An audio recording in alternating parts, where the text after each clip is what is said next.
Oh, good evening. Um, it is starting to look like fall, isn't it? A real, not fall, that kind of icky November fall, part of fall. There's snow in Alberta, there's snow in Alaska. Apparently, the Toronto area got snow last night. We don't have any yet here, but it's starting to feel like that icky, I need a bowl of soup weather. And in the group uh, on Monday, we were talking about food and how it relates to you, and the topic of soup came up. And after I finished that lesson, I thought, you know what, that's a great thing to talk about on Wednesday, because this is soup weather. Soup is an awesome food for a whole bunch of reasons. It's nutrient dense, it's easy to digest. You can make a great big pot full and have some in your freezer for what Mike and I call emergency food. When you just don't feel like cooking, you can make yourself a bowl of soup out of the freezer. So I often hear people that are like afraid of their kitchen. I don't know how to do. I can't make soup. I don't know. So I got to tell you something. I learned from a real pro how to make soup, and soup has been one of our staples forever. So tonight, I'm going to teach you the secrets to being a super soup meister or chef.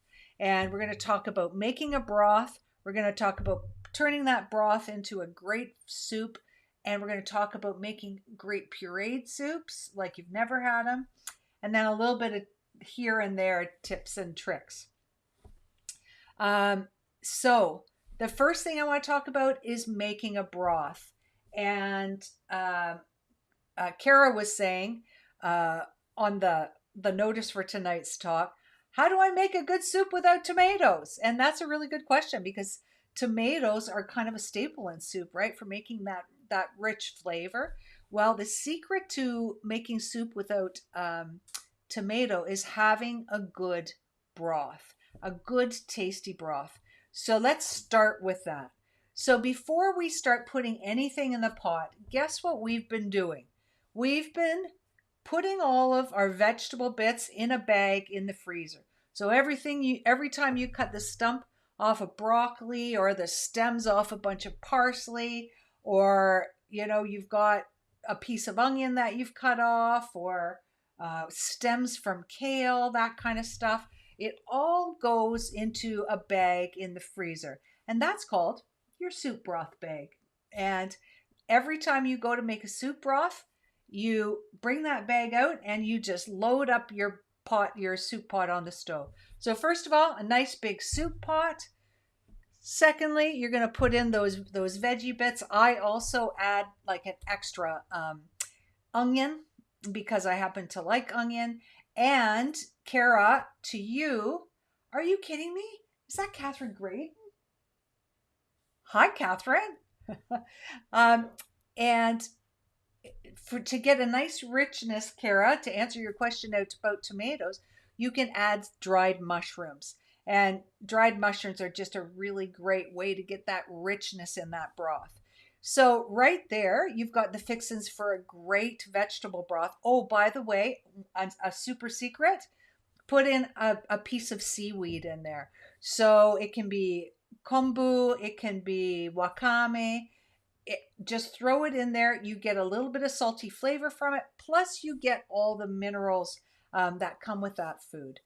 So now, guess what you're going to do? You're going to fill the pot with good fresh water, bring it to a boil, and let it simmer. Now, that's a good veggie broth. So let it simmer. You can let it simmer anywhere between 2 hours and 2 days, as far as I'm concerned. But um,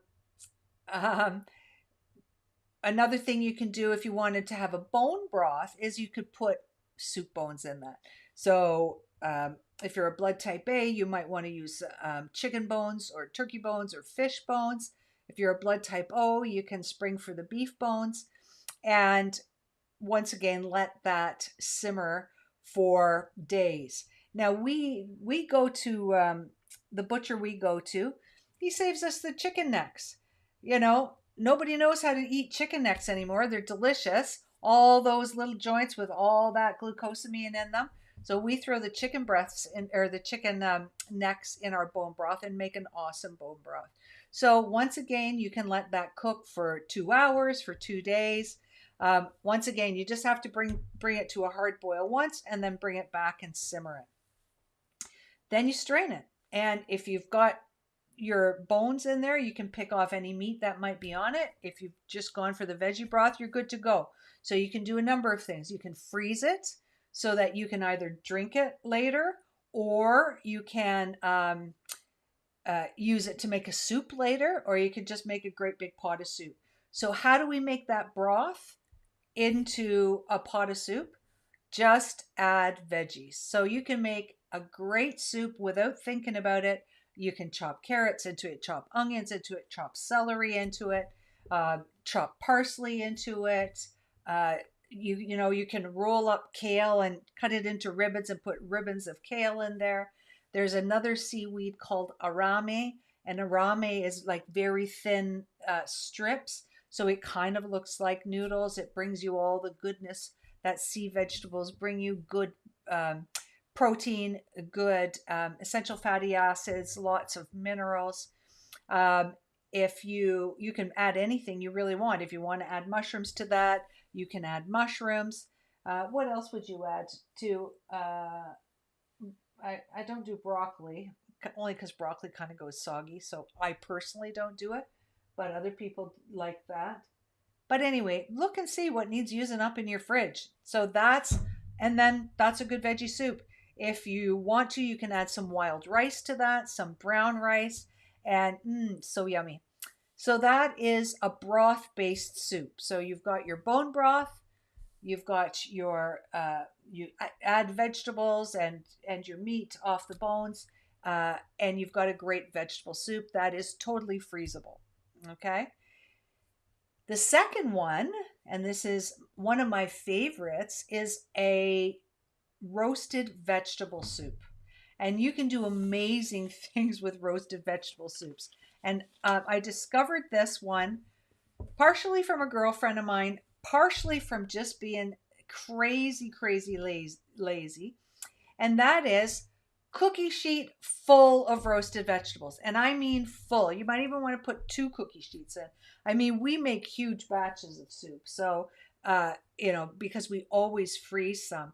But see, I wrote down some of my favorites here: cauliflower, leek, and onion. You see, my mouth is watering already. So what do? You just break it all up, toss it in olive oil, maybe sprinkle some sea salt on it, pop them in the oven, and roast them until they're kind of nice, a little bit caramelized, because that's where the yummy flavor comes from.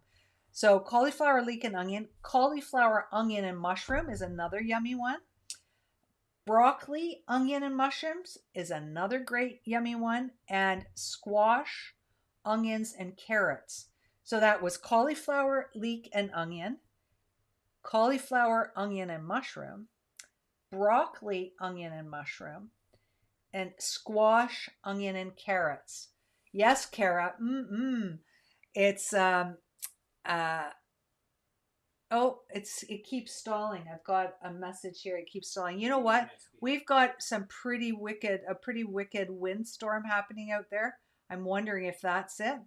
But anyway, so those vegetables, you just chop them all up, you toss them in olive oil, you put them on your cookie sheet, you pop them in the oven, and then when they're roasted, you throw them in your Vitamix or other high-powered blender. You use that soup broth that you've been making, whether it's a vegetable broth or a bone broth, and you can throw some fresh herbs in that. So some fresh parsley or some fresh chives or some cilantro or whatever your favorite fresh green herbs are, just to wake up the flavor. And you can do it to you as thick or as thin as you want. So if you like it thinner, just add more broth. If you like it thick, just keep it nice and thick. So that's another great one, which is the roasted veggie soup. And you know what? You can do whatever your favorite roasted veggies are, you know. I've got Emma Ray asking about borscht. What about borscht? Borscht is yummy saurus, but I'm not going to cover it today. But that's a great soup for sure. Do you make your own borscht, MRA? What type of squash, Kara is asking me? That is an excellent question because I use 2 or 3 different types of squash. So I'll use acorn squash because that's kind of the everyday squash, right? I personally love the flavor of buttercup squash. You know, the sort of, it kind of looks like a UFO. It's kind of sort of flat and round. And then you can add, the pepper squash, the ribbed one. So I put all different kinds in because you get all those flavors, and um, those flavors are reflected in the flavor of the soup. You can even put an apple on that cookie sheet of roasted, and just for a different flavor, you can get that sort of apple flavor. Emma Ray, you need to do a class on how to make a great borscht. That's what needs to happen. Okay. Will you do that, Emma Ray? Anyway, now I just wanted to give you some other cute, easy tips because I want this to be fun and easy. Like, this is taking no time so far. You put the pot on, you let it simmer. You just got to remember that you got it on the stove so you can drain it, strain it, and store it. But some other tips are thickening a soup. So if you want to thicken a soup, but you don't want to use potato or any kind of grain powder, flour rather, then just take a cup of the soup itself, whether maybe it's got a little bit of rice in it, but all the vegetables, and puree that and pour it back into the main pot of soup. And you can do that as much as you want until you get a thickness you like. You can add coconut, or you can do both of those. Coconut milk, that is. Coconut milk will thicken it up. And you can use olive oil or coconut oil or coconut milk in the puree in the puree itself. Another great little thing, which is totally unrelated to that, is to dress up your soup. You can add more protein to your soup by adding a couple of tablespoons of hemp hearts to the top of it and a drizzle of avocado oil before you serve it. So there's lots of ways to make just a normal bowl of soup pretty fancy pants. Fun and easy works for you. You said it, Catherine. Now, is that all of my super? So we've got the speedy vegetable broth, we've got the roasted vegetable soup, and adding protein, thickening it, and adding fresh herbs to it. So have lots of fun with that. That's exactly what we want to do.